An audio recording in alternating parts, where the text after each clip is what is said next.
namaku Rina. Aku seorang perempuan yang bisa dibilang sangat beruntung dalam hidup. Sejak kecil aku hidup dalam keluarga pengusaha besar. Ayahku membangun perusahaan manufaktur suku cadang kendaraan dari nol, dan kini perusahaan itu sudah menjadi salah satu yang terkemuka di kotaku.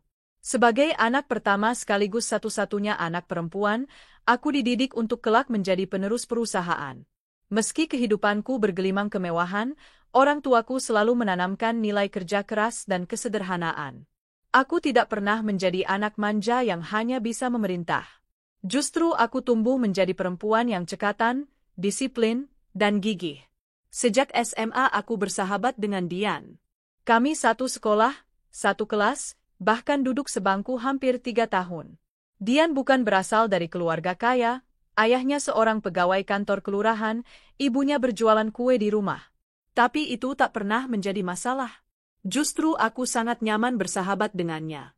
Dian sosok yang ceria, pandai merayu, supel, dan pandai mengambil hati orang lain.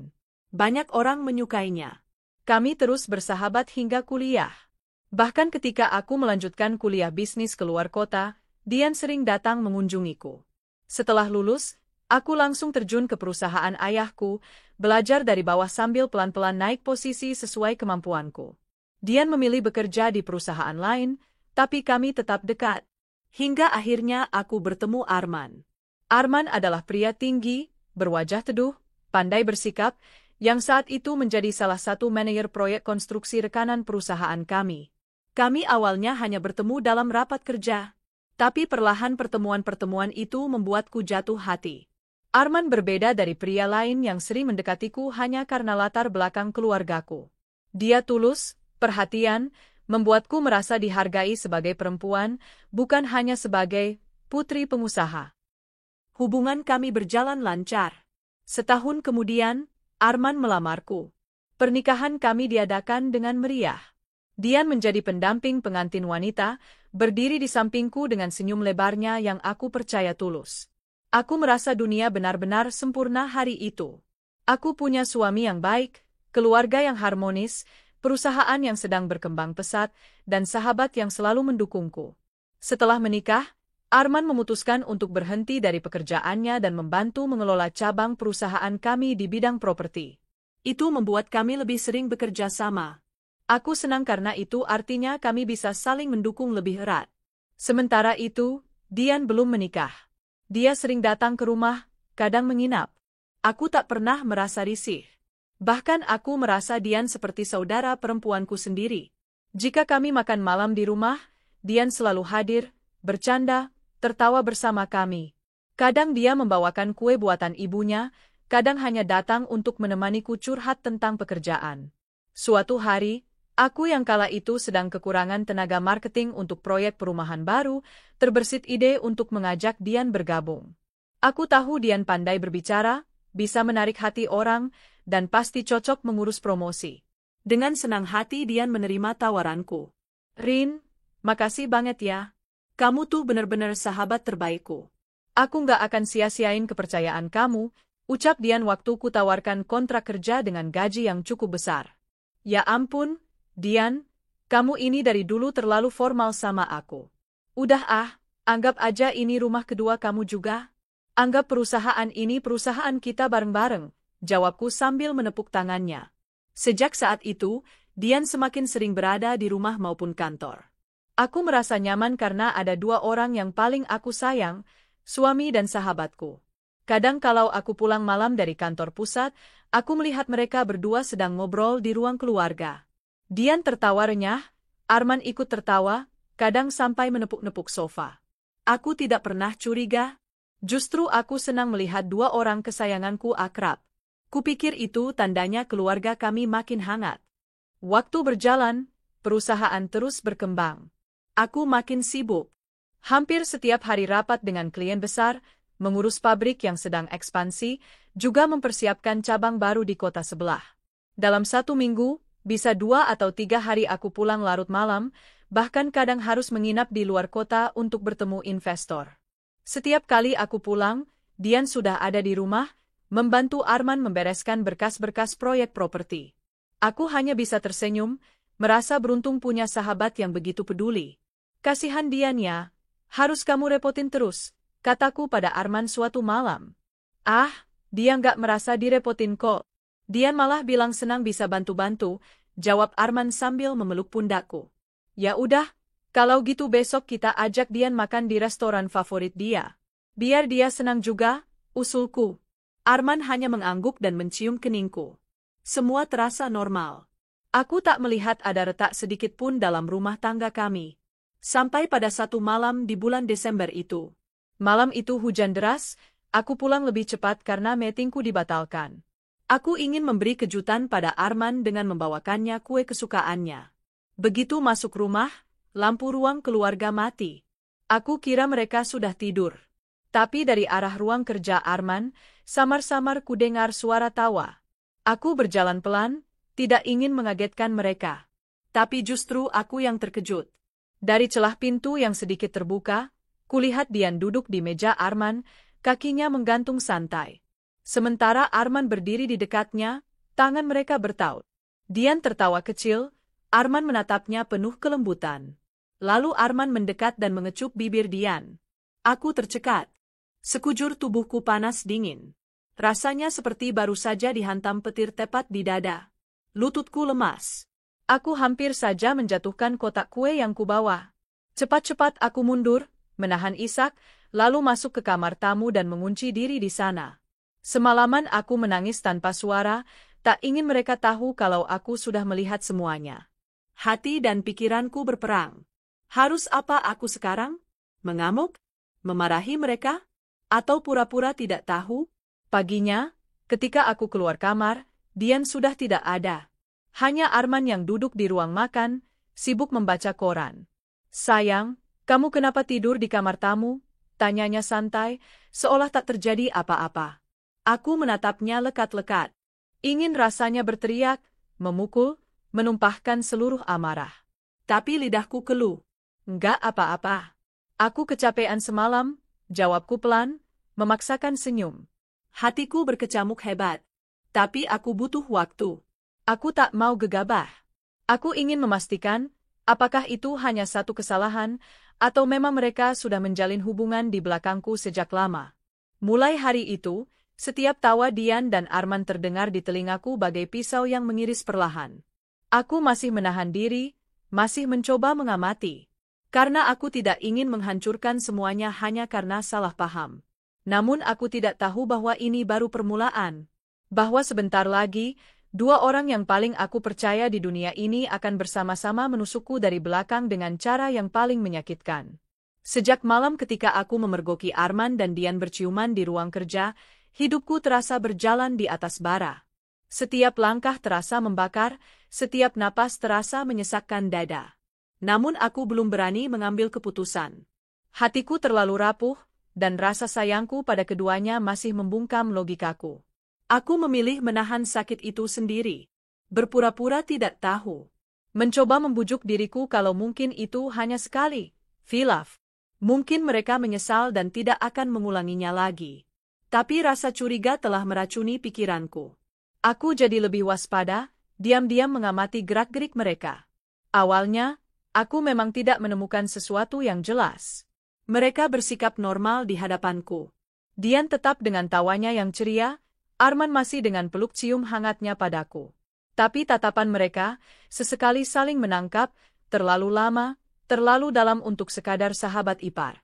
Dan setiap kali aku memergoki itu, dada ini rasanya diremas. Beberapa minggu kemudian, Dian tiba-tiba datang ke rumah dengan wajah panik. Katanya dia baru saja hampir ditabrak mobil saat menyeberang jalan. Arman yang mendengar cerita itu langsung melompat dari kursinya, menghampiri Dian dengan wajah cemas, memegang kedua bahunya. Kamu nggak apa-apa? Kamu nggak terluka kan? Tanya Arman cepat. Aku hanya bisa berdiri terpaku. Tidak seharusnya seorang suami begitu panik pada sahabat istrinya, bukan? Bahkan melebihi reaksinya waktu aku sendiri pernah jatuh terpeleset di kamar mandi dulu. Enggak kok, aku baik-baik aja. Cuma kaget. Mobilnya ngerem mendadak, kata Dian dengan nada manja. Arman mengusap lengannya, menatap Dian penuh perhatian. Lain kali hati-hati dong, jangan main nyebrang sembarangan. Aku menatap adegan itu dengan getir. Lalu pura-pura sibuk membereskan majalah di meja supaya tidak perlu melihat lebih lama. Malamnya, setelah Dian pulang, aku mencoba membuka pembicaraan dengan Arman. "Men, kamu kayaknya terlalu perhatian sama Dian, deh," kataku hati-hati. Arman menoleh, mengerutkan alis. "Maksud kamu?" "Tadi pas dia cerita soal hampir ditabrak, kamu kelihatan panik banget. Jujur aja, kamu nggak nyimpen rasa sama Dian kan?" Suaraku nyaris berbisik. Rasanya mengucapkan kalimat itu seperti menusuk jantungku sendiri. Arman tertawa pendek, lalu meraih tanganku. "Sayang, kamu ini kenapa sih? Dian itu kan sahabat kamu juga. Aku sayang sama kamu, ya otomatis aku juga peduli sama orang-orang yang kamu sayang." Aku menatap matanya, mencoba menemukan kejujuran di sana. Tapi yang kulihat hanya kedalaman gelap yang tak bisa kutembus. Akhirnya aku mengangguk pelan, meski hatiku berteriak tidak percaya. Hari-hari berikutnya, aku jadi lebih banyak diam. Aku tetap pergi ke kantor seperti biasa, memimpin rapat-rapat penting, mengejar target perusahaan. Tapi begitu pulang ke rumah, aku merasa seperti memasuki sangkar yang penuh jebakan. Aku tidak lagi merasa nyaman. Sementara itu, Dian semakin sering datang. Alasannya macam-macam. Membahas desain brosur proyek perumahan lah, laporan marketing lah, kadang hanya mengantar makanan kesukaan Arman. Dan Arman, dengan wajah berbinar, selalu menyambutnya hangat. Sampai suatu hari, aku memutuskan untuk tidak pulang langsung ke rumah sepulang kerja. Aku meminta sopir membawaku berkeliling kota, sekadar menenangkan hati. Setelah hampir 2 jam berputar-putar, aku baru pulang. Saat itu sudah pukul 8 malam. Aku masuk rumah dengan langkah pelan. Rumah tampak sepi, hanya lampu ruang tengah yang menyala. Aku menuju dapur untuk mengambil air minum. Dari sana samar ku dengar suara cekikikan Dian. Jantungku langsung berdebar tak karuan. Perlahan aku mengendap menuju ruang keluarga. Dari balik pintu yang sedikit terbuka, kulihat Dian duduk bersandar di dada Arman, tertawa-tawa sambil menonton video di ponsel. Tangan Arman melingkari pinggang Dian. Bibirnya menempel di kepala Dian seakan mencium rambutnya.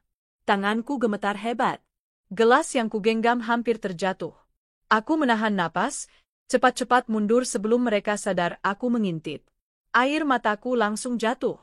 Aku naik ke kamar dengan langkah lunglai. Kututup pintu perlahan lalu merebahkan diri di ranjang. Menangis dalam diam. Ingin sekali rasanya berteriak mengusir mereka berdua saat itu juga. Tapi aku tidak mau gegabah. Aku harus punya bukti kuat kalau suatu saat aku ingin memperkarakan ini. Keesokan paginya, aku pergi ke kantor lebih awal dari biasanya. Dalam perjalanan, aku menelepon sahabat lamaku, Nadia, yang kini sudah menjadi pengacara terkenal. "Rin, tumben banget kamu nelpon pagi-pagi begini," sahut Nadia di ujung sana. Suara hangatnya langsung membuat tangisku pecah. "Nat, aku butuh bantuan kamu." "Hehe, kamu kenapa? Tenang dulu. Tarik napas pelan-pelan." "Ada apa?" katanya khawatir. Dengan terbata, aku menceritakan semua. Tentang bagaimana aku memergoki suamiku sendiri dengan sahabat karibku, tentang rasa sakit yang kupendam sendirian, tentang ketakutanku kalau mereka sedang bersekongkol di belakangku. "Astaga Rin, aku nggak nyangka Dian sebrengsek itu," desah Nadia setelah mendengar ceritaku. "Aku mau kamu bantu aku cari bukti Nat. Aku mau tahu seberapa jauh mereka udah berjalan. Aku mau tahu kalau mereka juga mungkin udah ngotak-ngatik perusahaan di belakang aku." "Oke, kita akan selidiki sama-sama. Aku punya kenalan detektif swasta. Nanti aku hubungkan kalian." Aku menghapus air mataku. "Makasih banget Nat, kalau bukan kamu, aku nggak tahu harus cerita ke siapa." "Kamu tenang aja. Aku nggak akan biarin mereka nginjek-nginjek kamu." Hari-hari berikutnya, aku pura-pura tidak tahu apa-apa. Tetap tersenyum di rumah, tetap profesional di kantor. Padahal diam-diam aku sudah mempekerjakan seorang detektif untuk memata-matai Arman dan Dian. Setiap laporan yang kuterima membuat hatiku hancur berkeping-keping. Mereka ternyata sering pergi bersama saat aku sedang keluar kota. Menginap di hotel yang sama, bahkan check-in satu kamar. Foto-foto itu menamparku keras-keras. Mereka tidak sekadar selingkuh, mereka menjalin hubungan yang dalam dan lama.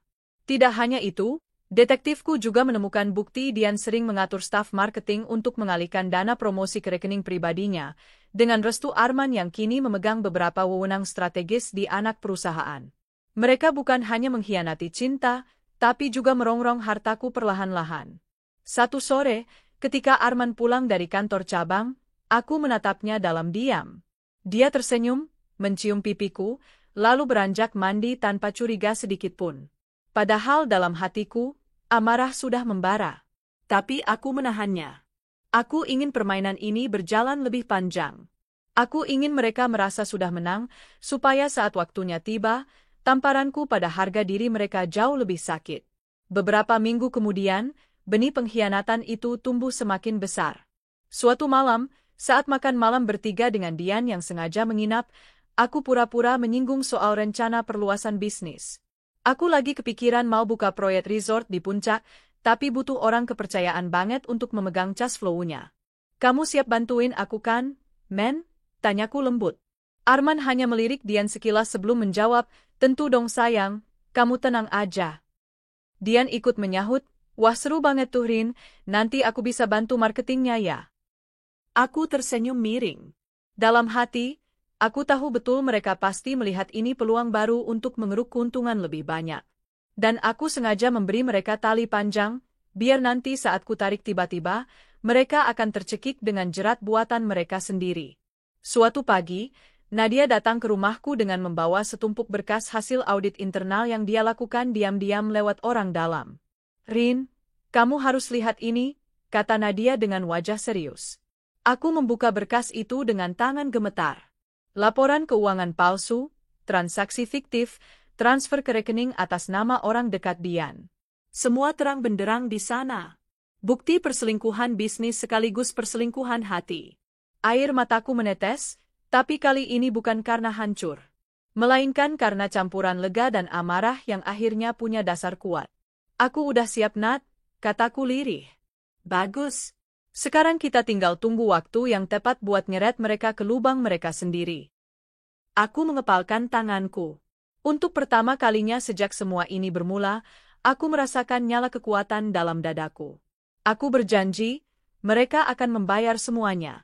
Tidak hanya rasa sakitku, tapi juga harga diri dan masa depanku yang hampir mereka renggut. Aku menatap langit biru siang itu. Dalam hati aku berbisik, permainan kalian belum selesai. Justru baru saja dimulai. Hari itu aku bangun lebih pagi dari biasanya. Setelah berminggu-minggu menahan diri, pura-pura tak tahu apa-apa, akhirnya aku sudah punya cukup bukti untuk menyingkap semua kebusukan mereka. Tapi belum. Aku masih harus bersabar, menunggu waktu yang paling tepat supaya pukulan ini terasa lebih mematikan. Aku menatap bayanganku di cermin. Mata sembab akibat terlalu sering menangis. Namun di balik sorot mataku, tersimpan tekad baja yang tak pernah kurasakan sebelumnya. Jika dulu aku hanya perempuan yang lembut, penuh rasa percaya, maka sekarang aku adalah perempuan yang siap memperjuangkan harga dirinya sampai titik darah penghabisan. Aku turun ke ruang makan, menemukan Arman dan Dian sudah duduk santai sambil menikmati sarapan. Mereka tertawa kecil, membahas rencana proyek properti baru yang sebenarnya aku sendiri yang menggagas. "Sayang, kamu kenapa diam aja?" tanya Arman sambil meraih tanganku. Aku tersenyum manis. "Nggak apa-apa kok. Aku cuma mikir nanti siang kita ada meeting sama investor Korea, aku agak tegang." "Tenang aja, kamu kan udah biasa urus kayak gitu," ujar Arman dengan nada bangga, seolah dia lupa kalau uang yang akan dia curi juga berasal dari keringatku. Sementara Dian hanya menyeringai, menatapku dengan tatapan seolah dia tahu dia sudah menang. Perempuan itu benar-benar lihai. Di depanku dia tetap bersikap seolah sahabat terbaikku. Padahal aku tahu betul dia sudah merencanakan untuk merebut segalanya dariku, termasuk suamiku, rumahku, bahkan perusahaan warisan ayahku. Pukul 2 siang, rapat dengan investor Korea berjalan lancar. Setelah itu aku sengaja tidak langsung pulang ke rumah. Aku meminta Nadia menemaniku ke sebuah restoran, di mana kami akan bertemu dengan orang-orang kunci, notaris keluarga dan kepala bagian legal perusahaan. Kami sudah mengatur skenario penting hari ini. Semua dokumen udah siap. Tinggal kamu tanda tangan aja nanti pas di rumah, pasang wajah polos kayak biasanya. Biar mereka nggak curiga, kata Nadia. Aku mengangguk. Aku sudah nggak sabar lihat wajah mereka nanti saat tahu semua yang mereka rencanakan justru mengantar mereka ke jurang. Nadia meraih tanganku, menggenggamnya erat. Kamu hebat banget, Rin. Sedikit lagi. Setelah ini, mereka nggak akan bisa lagi injak-injak kamu. Malamnya aku pulang ke rumah lebih awal. Dian sudah ada di sana, duduk di ruang keluarga dengan laptop terbuka. Seperti biasa dia sok sibuk memeriksa laporan marketing. Rin, kamu cepat banget pulangnya hari ini, katanya ceria. Iya, investor Korea langsung setuju. Jadi acaranya lebih cepat selesai, jawabku datar. Tak lama Arman datang dari kamar mandi, rambutnya masih basah habis mandi. Dia langsung memeluk pundakku. Wah hebat banget istri aku. Investor sebesar itu aja bisa kamu taklukin. Aku memaksakan senyum. Kita harus terus kompak dong, biar semua proyek lancar. Dian hanya menatap kami dengan senyum tipis. Matanya memicing curiga, mungkin merasa aneh karena aku terlalu tenang. Tapi dia tidak berkata apa-apa. Beberapa menit kemudian, kuajak mereka duduk di meja makan. Pelan-pelan aku buka topik soal perluasan proyek resort di Puncak, yang sudah lama jadi topik rebutan mereka. Kamu tahu kan men, Nat sama Pak Hadi udah nyiapin akta pemindahan sebagian aset perusahaan supaya lebih mudah dapat pendanaan dari bank. Nanti kita tanda tangan sama-sama, sekalian minta Pak Notaris datang ke sini, kataku sambil mengeluarkan berkas. Arman menatapku, lalu menatap Dian sekejap. Aku bisa melihat ada cahaya licik di mata mereka. Seolah mereka sudah menyiapkan strategi apa saja yang akan mereka lakukan begitu punya kendali lebih besar. Wah cepat juga prosesnya, kata Dian dengan senyum yang sulit kutafsir. Baguslah, biar bisnis makin berkembang. Aku memanggil pelayan rumah mempersilakan Pak Notaris dan Pak Hadi masuk. Mereka sudah menunggu di halaman. Nadia juga datang menyamar sebagai asisten hukum. Kami duduk bersama, membicarakan isi dokumen seakan semua benar-benar untuk proyek resort. Kalau sudah, silakan tanda tangan di sini, Bu Rina. Pak Arman juga di sini, kata Pak Notaris sambil menunjuk beberapa kolom. Arman dengan semangat mengambil pulpen.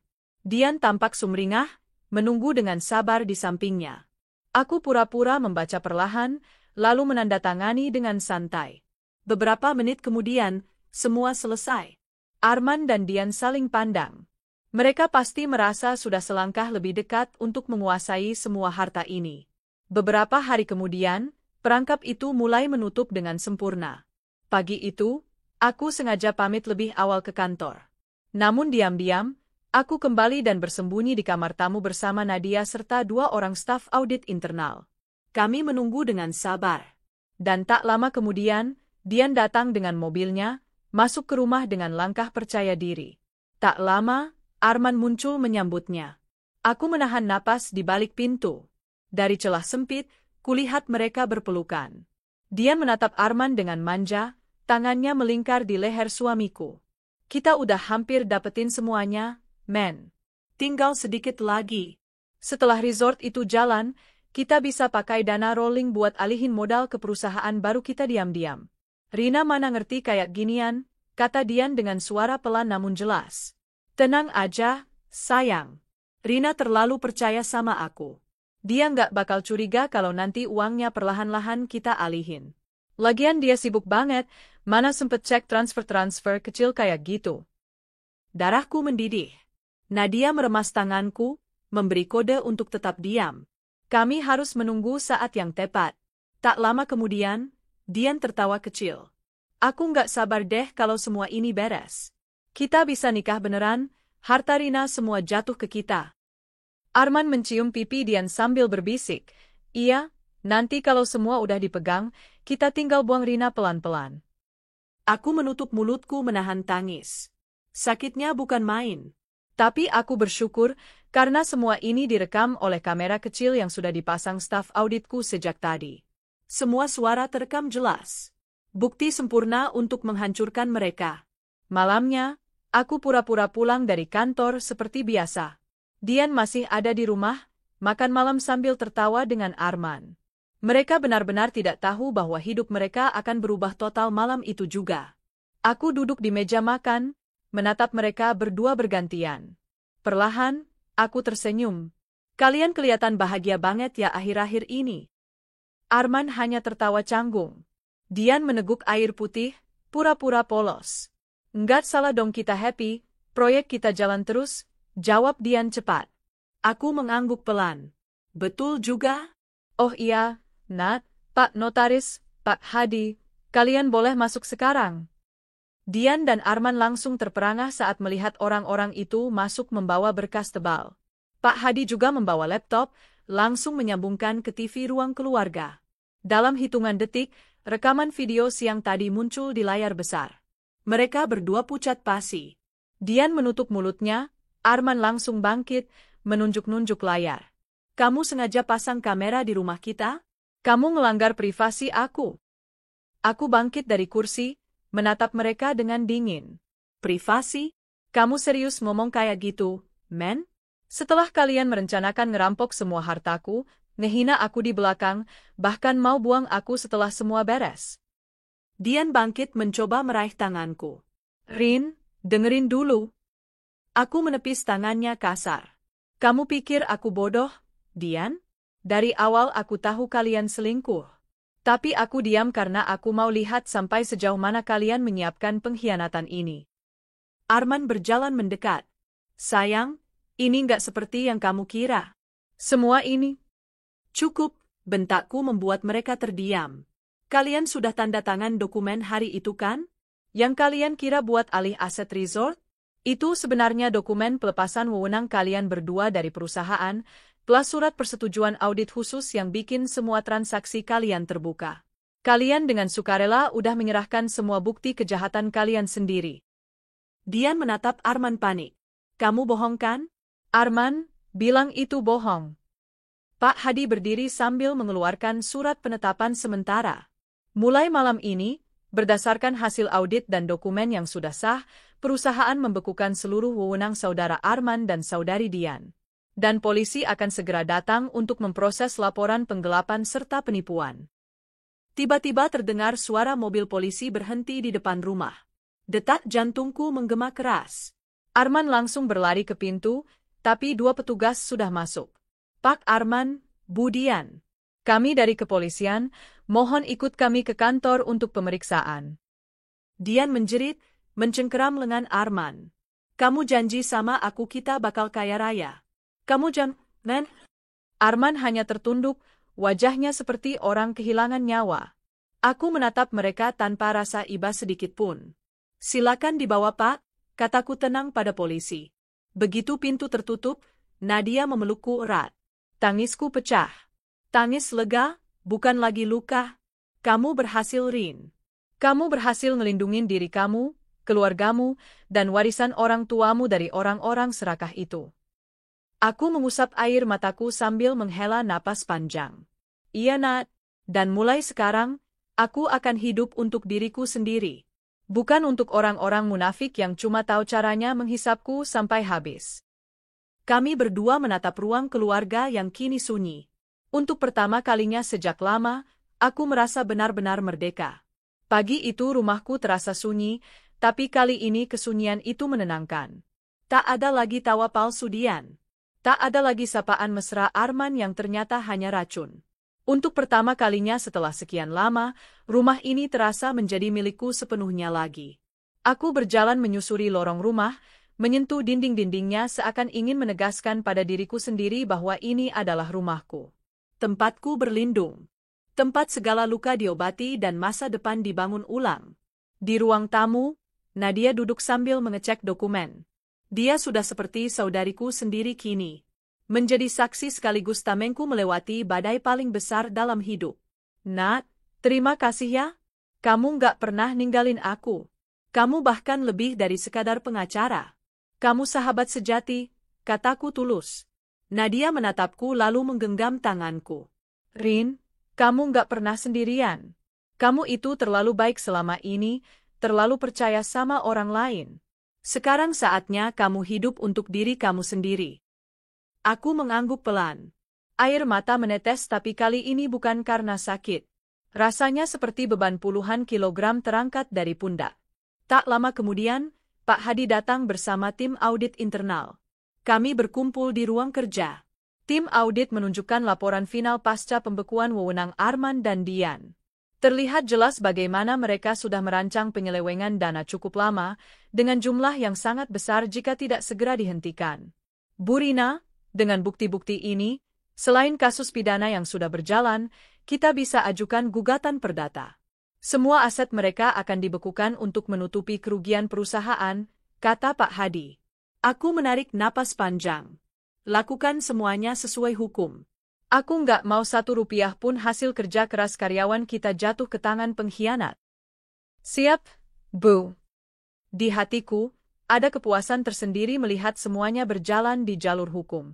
Ini bukan sekadar soal balas dendam pribadi, tapi tentang melindungi warisan ayahku yang dibangun dengan susah payah. Juga melindungi ribuan karyawan yang menggantungkan hidup di perusahaan ini. Siang harinya, aku memutuskan pergi ke pabrik utama. Para pekerja terlihat semangat meski suasana sempat heboh beberapa hari lalu ketika berita penangkapan Arman dan Dian merebak. Manajer produksi menghampiriku. Bu Rina, karyawan semua senang ibu tetap turun langsung ke lapangan. Mereka jadi tenang. Aku tersenyum. Perusahaan ini nggak akan kemana-mana. Kita malah akan makin besar kalau kita sama-sama jaga integritas. Sambil berjalan menyusuri area produksi, aku menepuk bahu beberapa pekerja lama yang sudah seperti keluarga sendiri. Kalau nanti ada masalah atau pertanyaan apapun, kalian jangan segan hubungi saya langsung ya. Mereka mengangguk penuh hormat. Di mata mereka kulihat rasa lega. Itu membuat hatiku hangat. Aku sadar, perusahaan ini bukan hanya soal uang atau gengsi. Ini tentang tanggung jawab besar pada begitu banyak keluarga yang bergantung pada kami. Malamnya, aku duduk sendirian di teras belakang rumah. Angin sepau bertiup lembut. Aroma bunga melati dari pot-pot di pinggir taman menenangkan hati. Di sanalah aku menata ulang perasaanku. Ada bagian dari diriku yang masih terluka. Bagaimana tidak? Orang-orang yang paling kupercaya ternyata adalah tikus rakus yang ingin menggerogoti hidupku sampai habis. Rasa cinta pada Arman, rasa sayang pada Dian sebagai sahabat, kini berganti jijik dan benci. Tapi aku juga sadar, jika terus membiarkan amarah menguasai, aku hanya akan terjebak dalam siklus dendam yang tak ada habisnya. Aku tak mau itu. Aku ingin sembuh. Kupandangi langit malam yang cerah bertabur bintang. Ayah, Ibu, doakan aku ya. Aku akan jaga semua yang sudah kalian bangun dengan baik. Aku janji nggak akan jatuh lagi hanya karena salah pilih orang, gumamku lirih. Keesokan harinya, Nadia datang membawa kabar terbaru. Rin, pihak pengadilan udah nyetujui penyitaan aset mereka untuk menutupi kerugian perusahaan. Semua rumah, mobil, tabungan mereka udah diblokir. Aku hanya menghela napas. Bagus. Biar mereka tahu rasanya diusir dari rumah sendiri. Persis seperti yang mereka lakukan padaku waktu itu. Nadia menatapku tajam. Kamu nggak nyesel kan, Rin? Karena ini berarti hidup mereka akan jatuh benar-benar di bawah. Dian mungkin nggak akan punya apa-apa lagi. Aku menatap sahabatku itu dalam-dalam. Dulu, waktu aku diusir dari rumahku sendiri sama Arman karena hasutan Dian, waktu aku cuma bawa beberapa tas dan nangis sendirian di hotel kecil, mereka nggak mikir perasaanku kan? Sekarang biar mereka yang ngerasain. Nadia mengangguk. Kamu benar. Ini konsekuensi perbuatan mereka sendiri. Tak berselang lama, kuasa hukum Dian dan Arman datang ke kantorku, memohon agar aku mau memaafkan klien mereka dan mencabut tuntutan perdata. Bu Rina, klien kami sangat menyesal. Mereka siap menandatangani surat perdamaian asal ibu mau membatalkan penyitaan aset, kata salah satu pengacaranya hati-hati. Aku hanya menatapnya datar. Suruh Arman sama Dian langsung datang ke sini kalau mau minta maaf. Biar aku lihat sendiri muka orang-orang yang tega menghancurkan hidupku. Mereka kelihatan ragu, lalu pamit pergi. Dalam hati aku tahu, cepat atau lambat, Arman dan Dian pasti akan datang langsung karena mereka tak punya pilihan. Mereka sudah kehabisan uang untuk melawan. Benar saja. 2 minggu kemudian, Arman datang menemuiku di kantor. Dia terlihat jauh berbeda. Pucat, kurus, matanya cekung. Tak ada lagi aura pria gagah penuh percaya diri yang dulu pernah kucintai. Rin, tolong cabut tuntutan kamu. Aku udah nggak punya apa-apa lagi. Semua asetku disita. Aku bahkan mau ngontrak rumah aja susah, katanya dengan suara parau. Aku menatapnya tajam. Lucu ya, men. Dulu kamu sama Dian dengan mudah ngusir aku dari rumahku sendiri. Kamu bilang aku ini beban, terlalu emosional, nggak ngerti bisnis. Sekarang kamu minta aku baik hati. Arman menunduk. Aku wilaf, Rin. Dian juga wilaf. Kita cuma pengen punya hidup yang lebih baik. Aku mendengus sinis. Dengan colong uang orang lain? Dengan nginjek-injek istri sendiri? Dia memejamkan mata, menahan tangis. Aku benar-benar mohon, Rin. Kasih aku kesempatan kedua. Aku berdiri, menatapnya dari atas. Kesempatan kedua? Kamu tahu nggak rasanya waktu aku harus ninggalin rumah dalam keadaan terhina, bawa tas baju kayak pembantu terus nginep di hotel murahan sambil nangis semalaman? Kamu pikir itu mudah dilupain? Arman tak menjawab. Bahunya gemetar. Sekarang giliranku ngeliat kalian jatuh. Dan percayalah, aku akan pastikan kamu sama dia merasakan rasa sakit yang minimal sama dengan yang dulu kalian bikin aku rasain, lanjutku dingin. Tanpa menoleh lagi, aku meninggalkan Arman di ruang tamu kantor. Kudengar isak pelan dari belakangku. Entah kenapa, tidak ada rasa iba sedikit pun di hatiku. Yang ada hanya lega. Beberapa hari kemudian, Dian datang sendiri ke rumahku. Dia tampak jauh lebih lusuh dari terakhir kali kulihat.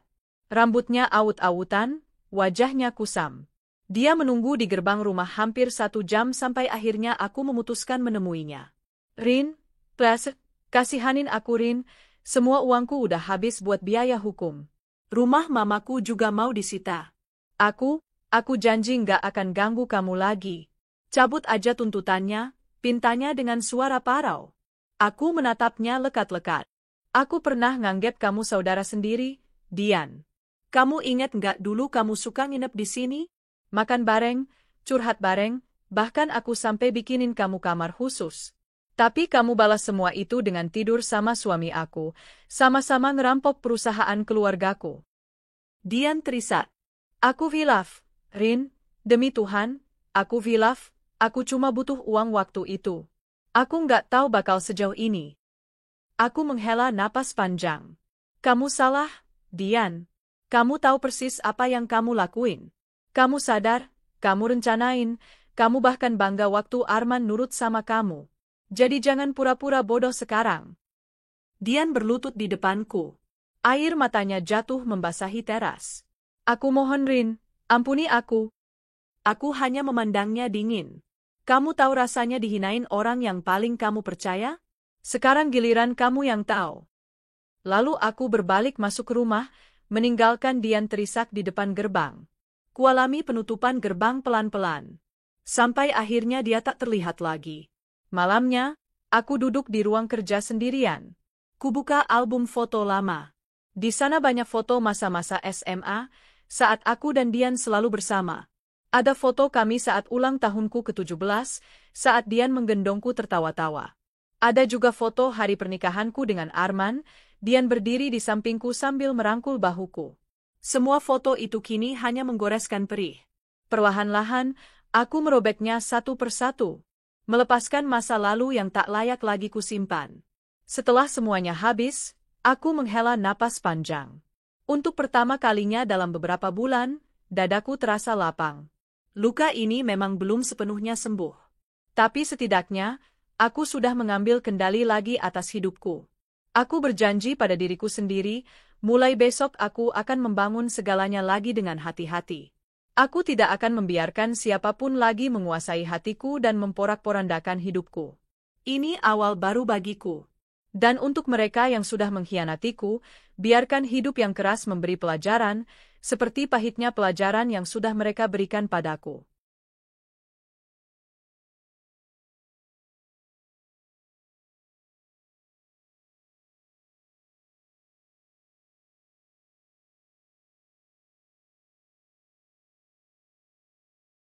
Sinar matahari pagi menembus kaca jendela ruang kerjaku, menimbulkan kilau lembut di meja kayu jati tua peninggalan ayah. Di atasnya berserakan proposal baru, laporan pemasaran, dan draft kontrak kerjasama dengan investor asing yang sudah antre ingin masuk. Melihat itu semua membuat hatiku sedikit lega. Setelah badai panjang, perlahan tapi pasti roda bisnis keluarga ini kembali stabil. Aku mengusap permukaan meja kayu itu pelan.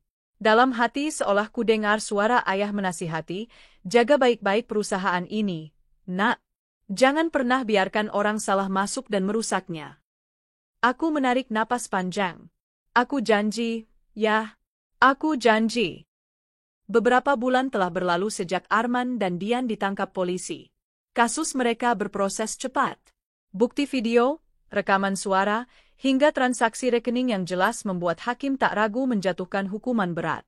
Arman dijatuhi 5 tahun penjara atas penggelapan dan penyalahgunaan wewenang. Dian mendapat 4 tahun penjara karena turut serta melakukan penipuan dan penggelapan aset. Aku hadir di persidangan terakhir, duduk tenang mengenakan setelan putih bersih. Di sana kulihat Arman berdiri lesu dengan rompi tahanan oranye. Dia beberapa kali menoleh ke arahku, seolah berharap aku akan melunak dan membelanya.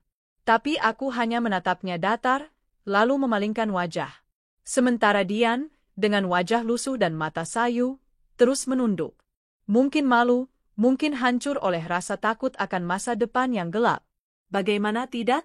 Selama ini dia terlalu menikmati hidup mewah dari hasil memeras orang lain. Kini dia harus menjalani hari-hari di balik jeruji besi. Saat hakim membacakan vonis, aku tidak merasa puas seperti membayangkan musuh ambruk di depan mataku. Yang ada hanya rasa lega. Semua sudah selesai. Mereka tidak lagi punya kuasa atas hidupku. Sepulang dari persidangan, aku langsung ke kantor pusat. Tim direksi dan manajer senior sudah menungguku di ruang rapat. Begitu aku masuk, mereka berdiri memberi hormat. Beberapa tersenyum lega, sebagian lagi terlihat emosional. Mereka tahu bagaimana perjuanganku selama ini untuk menyelamatkan perusahaan ini dari kehancuran. Terima kasih, Ibu Rina, karena sudah memperjuangkan perusahaan ini mati-matian. Kalau bukan karena ketegasan Ibu, entah bagaimana nasib ribuan karyawan kami, kata Pak Rudi, Direktur Keuangan, menatapku penuh rasa hormat. Aku tersenyum. Ini rumah kita bersama. Aku hanya melakukan yang seharusnya. Tapi ke depan, kita semua harus lebih hati-hati. Jangan lagi ada ruang untuk orang-orang serakah. Kami lalu membahas rencana ekspansi baru. Aku ingin proyek resort di Puncak tetap berjalan, tapi dengan pengawasan ketat. Aku juga merintis lini usaha baru, catering dan kafe tematik, untuk menarik pasar menengah muda. Semua tim antusias. Rasanya energi perusahaan ini kembali penuh gairah setelah beban pengkhianatan itu terangkat. Di luar urusan bisnis, aku juga mulai menata ulang hidup pribadiku. Kamar tidur yang dulu dipenuhi barang-barang Arman kini sudah kubersihkan. Semua bajunya kusumbangkan. Foto pernikahan kami sudah lama kubakar. Kini dinding kamarku bersih, hanya dihiasi lukisan bunga karya lokal yang menenangkan hati. Malam-malam yang dulu penuh tangisan kini mulai bisa kunikmati dengan membaca novel, merawat bunga anggrek, atau sekadar duduk memandangi bintang dari balkon. Luka itu memang belum sepenuhnya hilang, tapi tidak lagi menganga. Aku sudah berdamai. Suatu sore saat baru pulang kantor, Nadia datang ke rumah dengan membawa beberapa bungkus makanan kesukaanku. Kita rayain dong. Hidup kamu kan udah bebas dari toksik-toksik itu, katanya ceria sambil menata hidangan di meja teras. Aku tertawa pelan. Iya, kita rayain. Kamu tahu nggak, Nat? Tiap bangun pagi sekarang rasanya enteng banget. Nggak ada lagi yang pura-pura sayang padahal nyiapin belati di belakang. Nadia menatapku lama, lalu memelukku erat. Aku bangga banget sama kamu, Rin. Kamu ngelewatin badai sebesar itu tapi nggak hancur. Kamu malah makin kuat. Aku membalas pelukannya, air mataku menetes tanpa sadar. Kali ini bukan karena sedih, tapi rasa haru. Ternyata setelah semua kehancuran, aku masih bisa merasakan cinta tulus, meski bukan dari seorang suami, melainkan dari sahabat sejati. Beberapa hari kemudian, saat sedang memeriksa pembangunan cabang kafe baru, aku menerima laporan dari staf legal bahwa Arman dan Dian sama-sama mengajukan banding, tapi ditolak. Keuangan mereka makin hancur. Rumah keluarga Dian bahkan dilelang ban karena dijadikan jaminan utang. Aku sempat termenung. Dulu rumah itu sering jadi tempat kami nginep bersama saat remaja, masak-masak bareng, atau curhat soal cinta monyet. Kini, karena ulah Dian sendiri, semua habis. Aku tak menampik, pernah ada rasa kasihan. Namun cepat-cepat kuingat lagi betapa hancurnya aku waktu diusir dari rumah oleh Arman hanya karena hasutan Dian. Betapa aku harus menahan malu, menahan tangis sendirian di hotel kecil, memeluk lutut sepanjang malam. Kalau saja mereka tidak tamak, semua ini tak akan terjadi. Aku akhirnya menghela napas panjang, lalu menandatangani berkas eksekusi aset mereka. Bukan untuk membalas dendam semata, tapi demi menutup kerugian perusahaan dan menggaji ribuan karyawan yang menggantungkan hidup pada kami. Kabar tentang nasib Arman dan Dian cepat menyebar.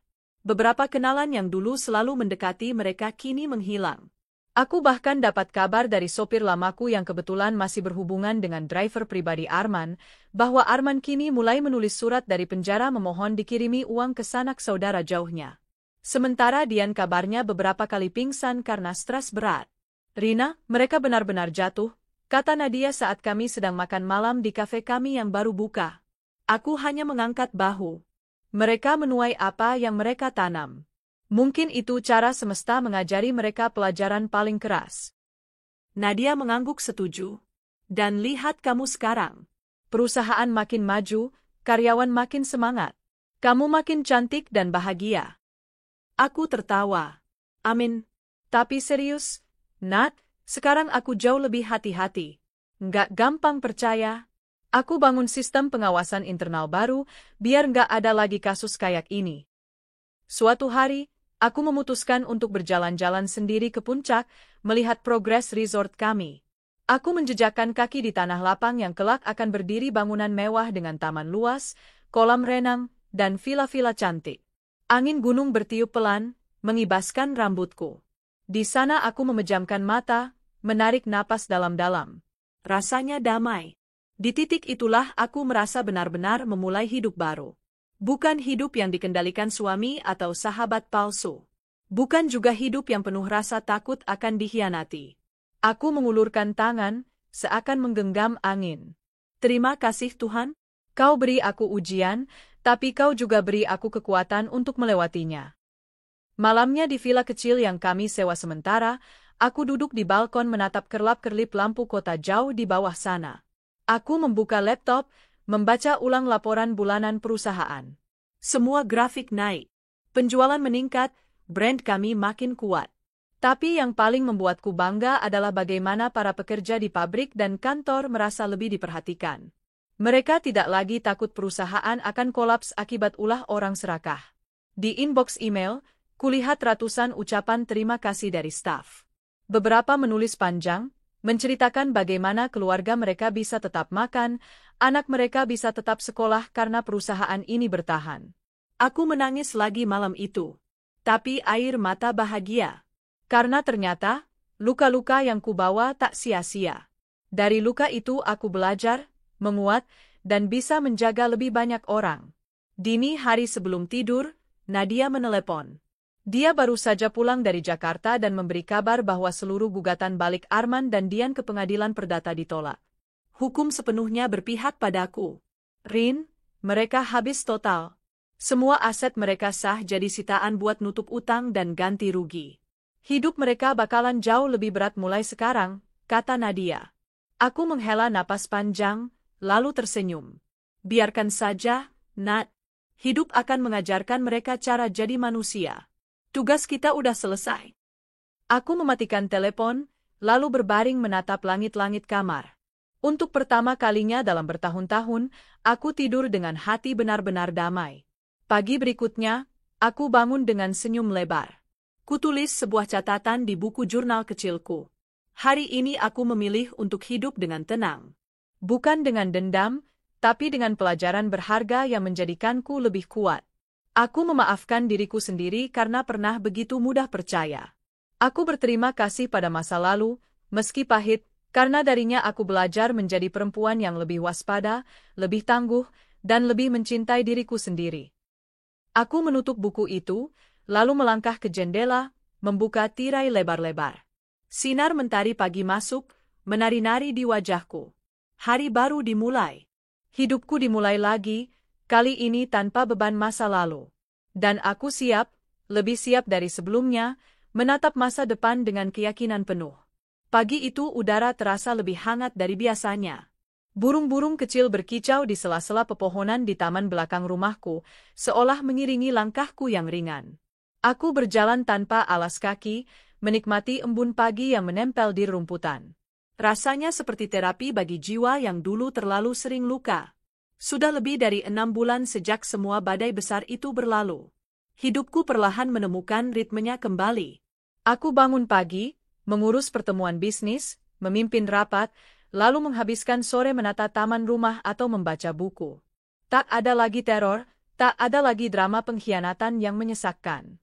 Namun satu hal yang masih sering mengusik hatiku, rasa takut membuka hati lagi. Luka terlalu dalam membuatku ragu untuk sekadar menoleh pada cinta. Rasanya tak adil memang. Seakan semua pria akan sama seperti Arman, penuh tipuan manis yang menyimpan belati di balik punggung. Sampai suatu ketika, hidup menyiapkan kejutan lain yang tak kuduga. Hari itu aku menghadiri acara pameran investasi properti di sebuah hotel bintang 5 di pusat kota. Acara itu mempertemukan para pemilik modal dan developer dari dalam maupun luar negeri. Aku diundang sebagai salah satu panelis yang akan memaparkan konsep sustainable resort kami di puncak. Setelah sesi diskusi selesai, aku berdiri di dekat coffee break, menatap sekeliling mencari Nadia yang sempat pamit mengangkat telepon. Saat itulah seorang pria menghampiriku. "Permisi, Ibu Rina Wijaya? Saya Rio Adisaputra." Dia mengulurkan tangan sambil tersenyum hangat. Aku menoleh padanya. Pria ini tinggi, kulitnya sawo matang bersih, dengan rahang kokoh dan tatapan teduh. Senyumannya tidak berlebihan, ada kesan tulus di sana. "Ya, saya sendiri. Maaf, kita pernah bertemu sebelumnya." "Belum. Tapi saya sudah lama mengikuti perkembangan perusahaan ibu. Saya Direktur Keuangan di PT Semesta Karya, salah satu investor yang tertarik pada model Green Building Resort ibu." "Oh, baiklah. Senang bertemu Anda, Pak Rio." Kami berbincang cukup lama. Rio menanyakan konsep detail proyekku, memberi masukan cerdas, sekaligus memuji langkah perusahaan kami yang berani memakai material daur ulang untuk pembangunan cottage. Tapi bukan itu yang membuatku diam-diam tertarik. Cara dia memandangku, menanggapi setiap kalimatku, ada respek tulus di sana. Dia tidak merendahkan hanya karena aku seorang wanita, juga tidak menatapku dengan nafsu seperti banyak pria lain yang mencoba mendekat demi uangku. Pertemuan itu ternyata berlanjut. Setelah beberapa kali rapat formal, Rio mulai mengajakku makan siang sekadar membicarakan hal-hal ringan. Dari situ aku tahu dia duda tanpa anak, ditinggal istrinya meninggal karena kanker beberapa tahun lalu.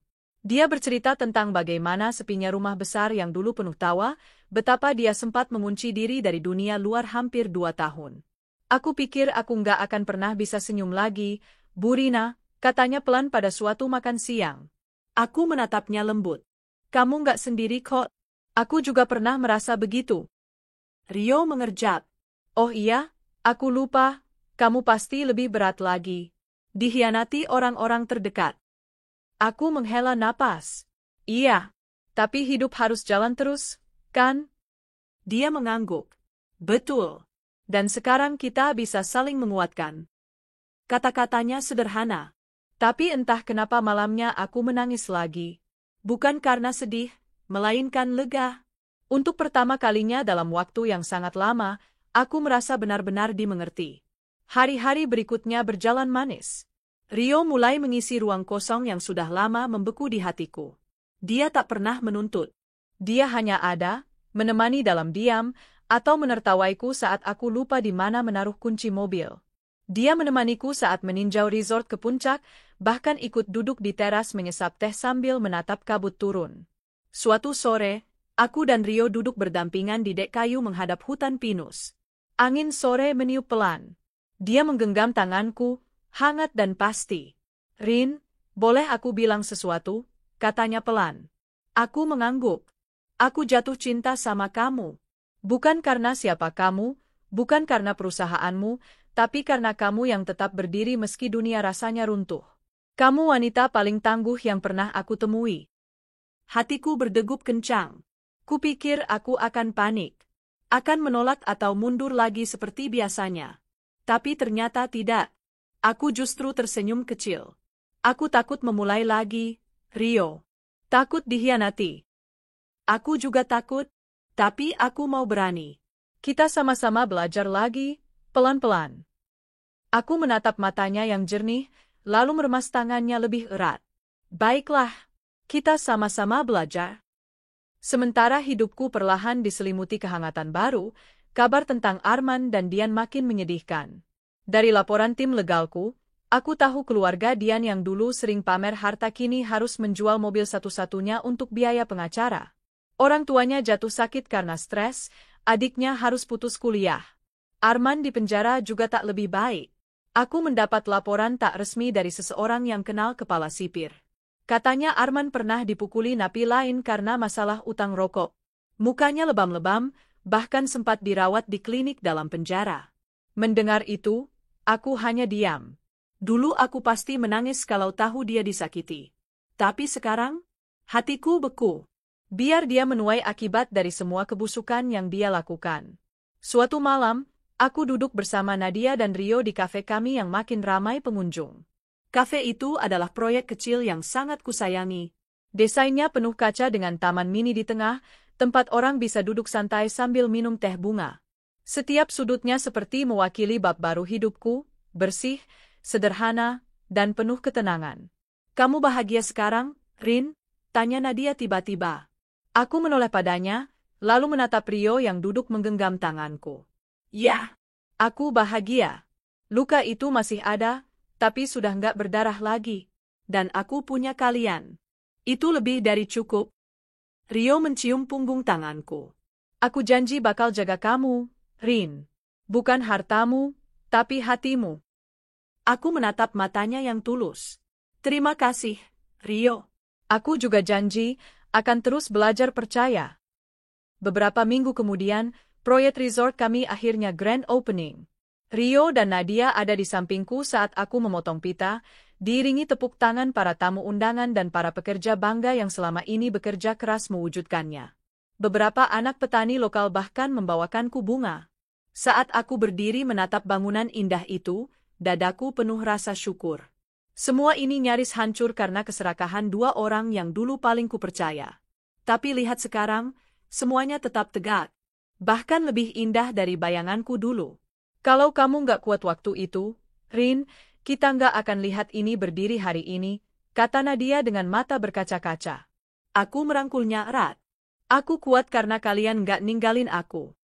Rio merangkul pundakku dari sisi lain.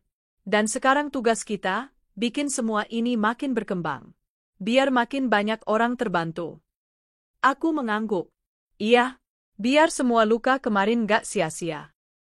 Malamnya, aku dan Rio berjalan berdua menyusuri taman resort yang diterangi lampu-lampu gantung temaram. Angin pegunungan membawa aroma pinus segar. Rio tiba-tiba berhenti, lalu berbalik menatapku dalam. Aku tahu ini terlalu cepat. Tapi aku serius sama kamu. Kalau nanti kamu sudah benar-benar siap, maukah kamu menua bersamaku? Aku terhenyak. Dadaku sesak oleh haru.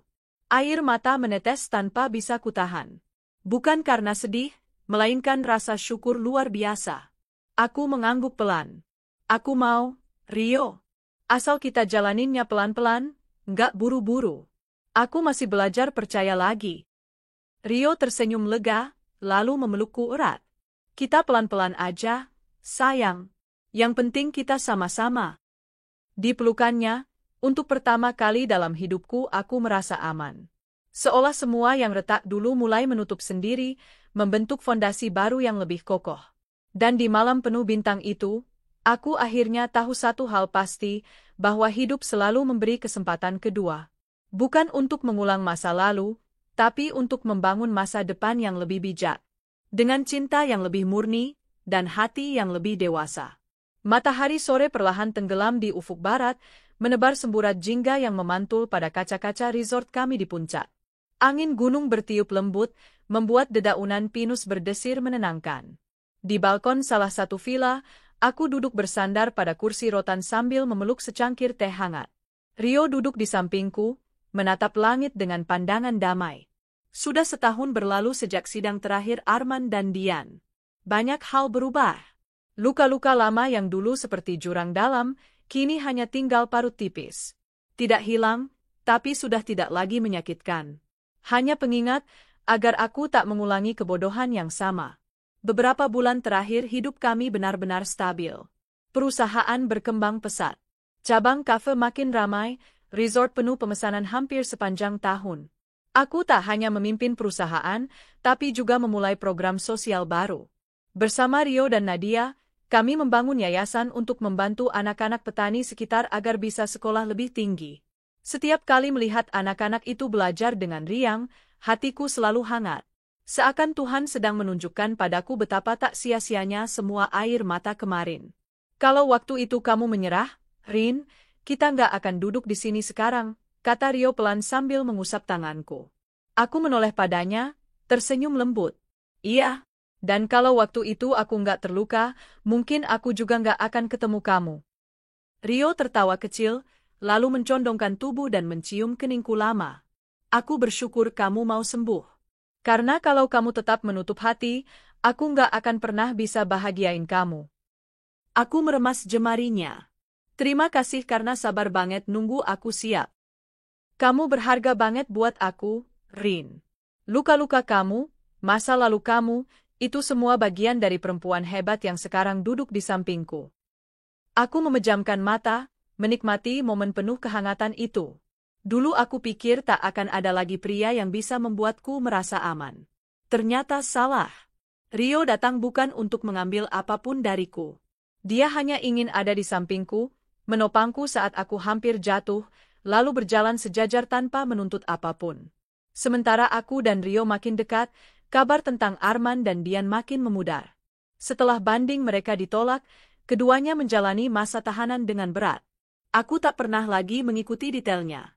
Kalau sesekali Nadia atau tim legal melapor soal proses pelelangan aset tambahan, aku hanya mengangguk singkat. Aku sudah selesai dengan mereka. Tak ada lagi amarah menggebu. Tidak juga iba. Hanya netral, seperti melihat dua orang asing yang jauh dari kehidupanku. Dan itu justru membebaskan. Suatu ketika, Pak Hadi, kepala HR lama yang sudah seperti pamanku sendiri, bertanya hati-hati, Bu Rina, kalau suatu hari Pak Arman bebas, Ibu mau diajakin bicara sama beliau enggak? Aku menggeleng pelan. Enggak usah, Pak. Hidup saya sekarang sudah cukup tenang. Kalau beliau mau minta maaf atau apa, biar saja. Saya enggak mau membuka luka lama. Biarlah selesai sampai di sini. Pak Hadi menunduk hormat. Baik, Bu. Dan saat itu juga aku merasa makin mantap menatap masa depan. Tidak semua penyesalan harus kudengar. Tidak semua permohonan maaf harus kuterima. Kadang memaafkan itu cukup di hati, tanpa harus memberi kesempatan mereka masuk lagi dalam hidup kita. 2 bulan kemudian, Rio memberiku kejutan. Saat kami makan malam di kafe kecil favoritku, dia mengeluarkan sebuah kotak bludru biru tua. Detik itu dadaku langsung berdebar tak karuan. Rina Wijaya, ucapnya dengan suara agak bergetar. Kamu sudah mengajariku banyak hal, sabar, menerima luka, dan berdamai dengan masa lalu. Sekarang, maukah kamu menua bersamaku? Menjalani hari-hari yang mungkin gak selalu mudah, tapi kita lewati sama-sama. Air mataku langsung menetes. Aku menutup mulut, terisak haru. Lalu mengangguk pelan. Iya, Rio. Aku mau. Kita sama-sama terus ya. Dia membuka kotak itu, menampilkan cincin sederhana bertatahkan satu berlian mungil. Rio tak memilih yang besar atau mewah. Dia tahu aku tak lagi mencari kilau duniawi, tapi ketulusan. Saat dia menyelipkan cincin itu di jariku, rasanya seluruh beban yang selama ini kupanggul benar-benar luruh. Tuhan memberiku kesempatan kedua, dengan pria yang tepat. Hari pernikahan kami berlangsung intim. Hanya keluarga dekat, beberapa teman lama yang benar-benar tulus, dan tentu saja para karyawan inti yang sudah bertahun-tahun bersamaku. Nadia menjadi saksi sekaligus orang yang paling bahagia hari itu. Tangannya tak berhenti merangkul pundakku, matanya terus berkaca-kaca. Kamu akhirnya dapat juga kebahagiaan yang layak kamu punya, katanya sambil terisak. Aku memeluknya erat. Semua ini juga karena kamu gak pernah ninggalin aku, Nat. Kamu keluarga sejatiku. Pernikahan kami digelar di taman resort, dengan bunga-bunga putih sederhana dan pemandangan pegunungan yang menakjubkan. Saat mengucap janji, Rio menatap mataku dalam-dalam. Aku janji gak akan pernah ninggalin kamu, Rin. Gak akan pernah mengkhianati.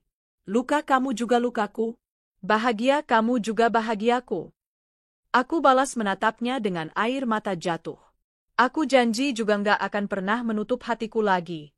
Kita jalan terus sama-sama, apapun nanti jalannya. Saat Rio mengecup bibirku, gemuruh tepuk tangan dan sorak bahagia terdengar. Nadia bahkan berteriak paling keras, membuat kami tertawa di sela haru. Dan hari itu, untuk pertama kalinya dalam hidupku, aku menjalani pesta pernikahan dengan hati yang benar-benar tenang. Bukan sekadar mengikat status, tapi saling berjanji menjaga jiwa satu sama lain. Beberapa minggu setelah menikah, kami berdua berlibur ke Jepang. Bukan destinasi glamor, hanya kota kecil di pegunungan dengan ryokan tradisional. Setiap pagi kami jalan berdua menyusuri jalan setapak penuh daun maple, menyesap kopi sambil melihat kabut turun perlahan. Sesekali Rio merangkul pundakku, mencium ubun-ubun, dan aku balas menggenggam tangannya erat-erat. Di sana aku benar-benar merasa hidupku utuh lagi. Luka itu masih ada, tapi tidak lagi menakutkan. Bahkan, aku belajar mensyukurinya, karena tanpa luka itu, mungkin aku tak akan pernah bertemu Rio. Pada malam terakhir, kami duduk di balkon ryokan, menatap lampu-lampu kota di lembah. Rio menggenggam tanganku, lalu berbisik. Rin, kamu tahu nggak? Kamu inspirasi buat banyak orang. Buat aku, buat Nadia, buat semua karyawan kamu. Kamu ngajarin kita untuk tetap berdiri meski dunia runtuh. Aku menatapnya sambil tersenyum. Kamu juga ngajarin aku, Rio, bahwa nggak semua cinta itu nyakitin. Bahwa masih ada laki-laki yang bisa bikin perempuan merasa aman. Dia mengusap pipiku lembut. Dan aku janji nggak akan pernah bikin kamu takut lagi. Sekembalinya dari sana, hidup kami berjalan normal tapi penuh syukur. Aku masih memimpin perusahaan, Rio sesekali mendampingi dalam proyek-proyek besar. Di rumah, kami seperti pasangan biasa, masak bersama, menonton film, atau sekadar duduk di teras menatap bintang. Nadia sering datang menginap, mengajak kami main board game sampai larut sambil tertawa terpingkal-pingkal. Rasanya begitu ringan. Aku seperti mendapat keluarga baru, bukan karena ikatan darah, tapi karena cinta tulus. Suatu pagi, saat sedang menyusun laporan keuangan di ruang kerjaku, asisten datang membawakan beberapa surat lama yang baru ditemukan di gudang arsip. Ternyata salah satunya surat dari Arman yang entah kenapa dulu terselip. Aku menatap amplop itu lama, lalu membukanya pelan. Di dalamnya hanya ada 2 lembar surat dengan tulisan tangan Arman. Isinya permohonan maaf panjang, pengakuan betapa dia menyesal, dan harapan agar suatu hari aku mau memaafkan dia sepenuhnya. Aku menarik napas panjang. Hati ini sudah terlalu letih membenci, tapi juga sudah terlalu bijak untuk memberi ruang lagi pada orang yang sama. Aku menutup surat itu, lalu membakarnya di perapian kecil. Bukan karena dendam, melainkan tanda bahwa ini benar-benar selesai. Tidak ada lagi masa lalu yang menahanku. Malamnya, Rio menemukan aku termenung di ruang tamu sambil menatap api perapian. Dia duduk di sampingku, meraih bahuku. Kamu nggak apa-apa? Aku mengangguk. Nggak apa-apa. Aku cuma merasa akhirnya semua benar-benar selesai. Masa laluku nggak akan pernah bisa menyakitiku lagi. Rio menarikku ke pelukannya. Bagus. Karena sekarang kamu punya masa depan yang indah, dan aku janji bakal jagain itu. Aku membenamkan wajah di dadanya, menahan haru. Dalam dekapnya, aku merasa hangat sekali. Ternyata kebahagiaan itu sederhana, cukup merasa aman dan dicintai tanpa syarat. Dan di sanalah akhirnya perjalanan panjangku berhenti. Dari seorang istri yang dikhianati suami dan sahabatnya, diusir dari rumah, hampir kehilangan segalanya, menjadi wanita mandiri yang bangkit membangun usahanya lebih kokoh dari sebelumnya. Aku melewati neraka kecilku sendiri, hanya untuk menemukan surga yang sungguh lebih layak kuhidupi. Luka itu tidak akan hilang, tapi juga tidak lagi menyakitkan. Ia hanya pengingat bahwa aku pernah jatuh, dan berhasil bangkit. Dan jika suatu hari hidup kembali mengguncang, aku yakin akan mampu berdiri lagi. Karena sekarang aku tak sendiri. Aku punya cinta, sahabat, dan keberanian yang lahir dari luka terdalam. Aku menatap Rio yang tertidur di sampingku malam itu, lalu berbisik pelan, "Terima kasih, Tuhan, untuk semua perjalanan panjang ini. Karena akhirnya, aku benar-benar bahagia."